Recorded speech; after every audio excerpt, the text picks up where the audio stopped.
આજ ભલે 500 ભૂવા ફર્યા પણ 500 માં એક ની હું મેલડી મળી છું ને, હું બારેજા વાળી માતા મળી છું ને, તો સમજી લો આજથી જ તે કદાચ તમારો સોનાનો સૂરજ ના ઉગે તો ગોળા ઉગતા પોરની મેલડી નહીં.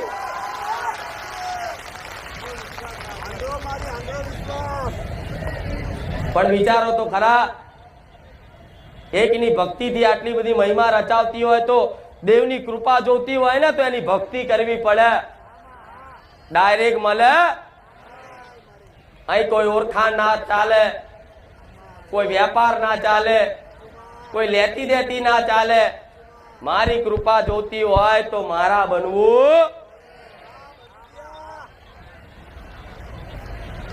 મારા બનવું તો મારા બની ગયા હોય ને